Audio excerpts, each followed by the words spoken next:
Testy tweets and battling blogs are in the headlines this week, as Craig Wright, the creator of the BSV cryptocurrency, defends his claim that he is Satoshi Nakamoto.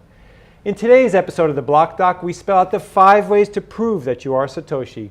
I'm Dr. Lionel Wolberger, not a medical doctor, but a technology and business expert. Let's recap.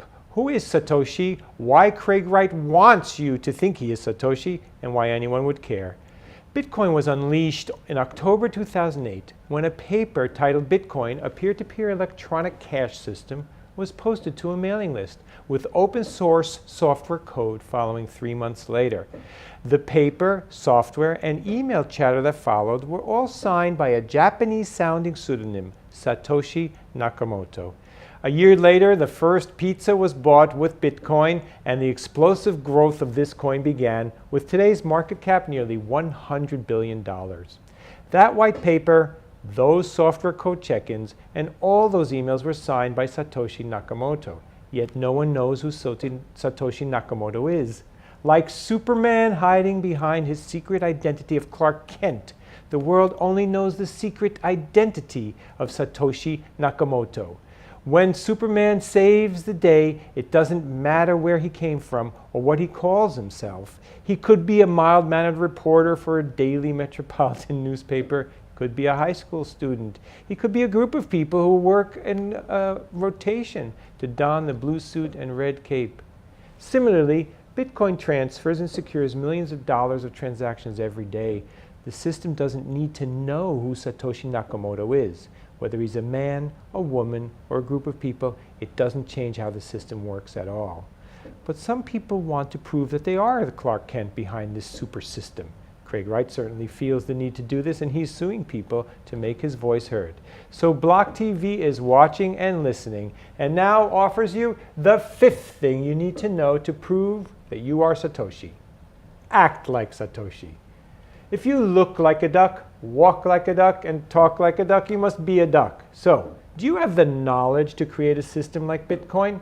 Satoshi showed mastery of diverse skills like C++, message digest algorithms, asymmetric cryptography, digital currency, and a general fluency in cypherpunk ways of thinking with a commitment to privacy. Do you write like Satoshi? We don't have his handwriting samples, but we have thousands of digital words that Satoshi left us, and we can inspect these. Many sentences start, for example, with a double space. Now, that's a habit that you learn on mechanical typewriters. His English grammar is nearly perfect, although he uses some British words. These types of pattern analysis have been applied, and they indicate matches with Nick Szabo, a leading cypherpunk, and early Bitcoin developer Gavin Anderson. Now, do you live and work in Satoshi's time zone? Each item from Satoshi has a date and time stamp. These timestamps reveal patterns. So how do we interpret these? Some people think that it reflects a person living in Britain because the timestamp is British Standard Time. Others think he may live in California. Whichever it is, if you are the real Satoshi, you should be able to show you lived and worked in this rhythm and at that time. For example, a blogger posted all the posts that were made to bitcointalk.org by hour of day, and the commitments to the code repository, again, by hour of day. If you analyze this and lay it out in a chart, you can see that it has a clear waking and sleeping pattern. In fact, it's a little more detailed than that. You can see that there's a pattern of taking a break for lunch, perhaps. So if you think of an ordinary life where you sleep, get up, go to work, have lunch or something, then have evening activities and go back to bed, we can lay these bars on there. So my chart would look like this. I do most of my work after the morning when I get to work. I have a short break for lunch and then have another burst of activity. But other people might perhaps rotate this. So it doesn't really indicate where Satoshi lives, but it does show a clear pattern. And if Satoshi revealed himself, he would have to show how he lived in this pattern. Now, did Satoshi take a vacation? There are patterns on the level of months. For example, March, April, and May 2010 show almost no activity, followed by a sustained burst over the summer. Nakamoto's final message to the Bitcoin forum was sent on Sunday, December 12, 2010. The last way of acting like Satoshi is, do you want to be anonymous? Satoshi certainly wished to remain unknown, at least at first, and will expect you to have a good explanation for this change of heart.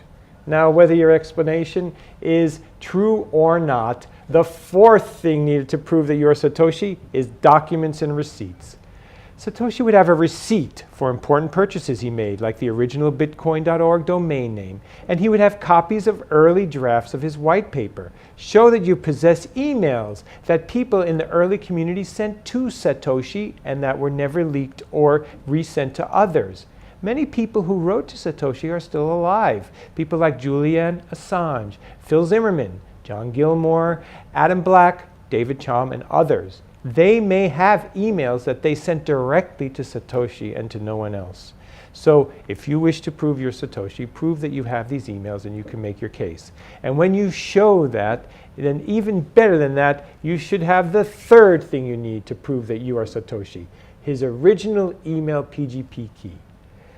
Pretty Good Privacy, or PGP, is a system that authenticates emails. Using email, you can be assured an email originated from the sender. Now, there is a PGP key attributed to Satoshi hosted on bitcoin.org since 2009.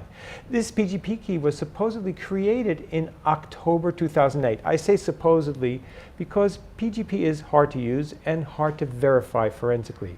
I could create a key today that looks like it was made in 2008. So this will require some careful inspection, as opposed to the second thing you could do to prove you are Satoshi, which is to prove you control the early Bitcoin addresses. The Bitcoin transfer that occurred on January 12, 2009, for example, was the first one from Satoshi Nakamoto to Hal Finney. He sent 10 BTC. The from and to addresses are still visible on the blockchain today. The next 10 or 20 blocks show similar addresses from Satoshi. Each of those addresses has as its root a private key. A new message could be created and signed by this key, and that could be verified by any knowledgeable practitioner of cryptography.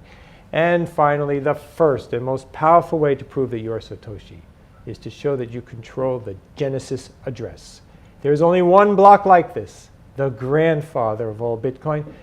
Prove that you have access to this private key, and you certainly have proven that you either are Satoshi or you know who he is.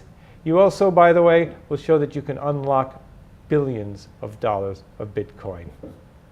Do these 5 things, and the crypto community, along with cryptographers around the world, will accept that you are the mysterious creator of Bitcoin who managed to remain hidden for a decade.